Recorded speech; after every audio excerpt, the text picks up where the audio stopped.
جامع صغیر میں آپ صلی اللہ علیہ وآلہ وسلم کا ارشاد مبارک ہے، جس میں آپ صلی اللہ علیہ وآلہ وسلم نے ارشاد فرمایا کہ یہ 3 علامتیں ہیں، نشانیاں ہیں۔ جس آدمی میں یہ 3 نشانیاں ہیں تو وہ خوش قسمت ہے۔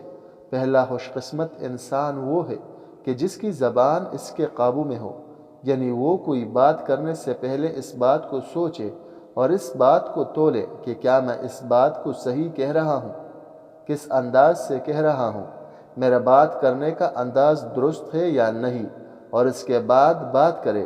اگر مسلمان اس بات کا خیال رکھے کہ ہم نے کیا بولنا ہے اور کیسے بولنا ہے اور کس وقت بولنا ہے، تو یقین جانے ایسا مسلمان بہت زیادہ خوش قسمت ہے۔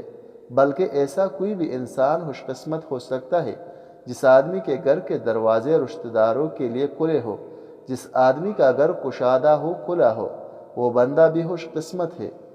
اس کا مطلب یہ ہے کہ گھر کے دروازے رشتہ داروں کے لیے کھلے ہوں، یہ نہیں کہ بندہ سب رشتہ داروں سے ناراض ہو جائے، کسی کو اپنے گھر میں آنے نہ دے۔ ایسا نہیں ہونا چاہیے۔ اس لیے جو بندہ صلہ رحمی کرتا ہے، اپنے رشتہ داروں کے ساتھ اچھے تعلقات رکھتا ہے، وہ بندہ خوش قسمت ہوتا ہے۔ اس کی ہر چیز اللہ تعالیٰ برکت ڈال دیتا ہے۔ تو اس لیے دوسرا آدمی وہ ہے جس کا گھر کشادہ ہو، کھلا ہو، جو بندہ اپنے گناہوں پر روتا ہو۔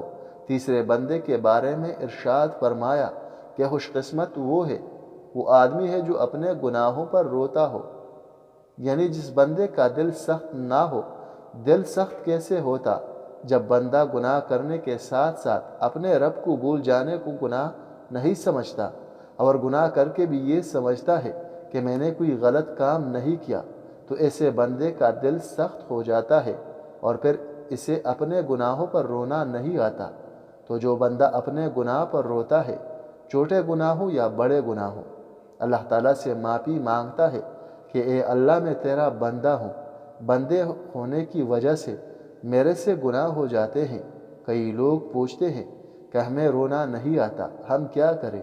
اگر رونا نہیں آتا تو رونے والا منہ بنا لے۔ اللہ تعالیٰ کو تو صرف بہانہ چاہیے، وہ اپنے بندے کو بخشنے کے بہانے ڈھونڈتا ہے۔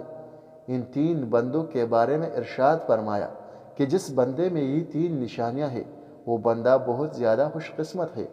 تو ہم سب کو یہ چاہیے کہ یہ 3 علامتیں ہم اپنے اندر پیدا کریں، اور اگر ہمارے اندر یہ 3 علامتیں ہیں تو ہم اللہ تعالیٰ کا شکر ادا کریں۔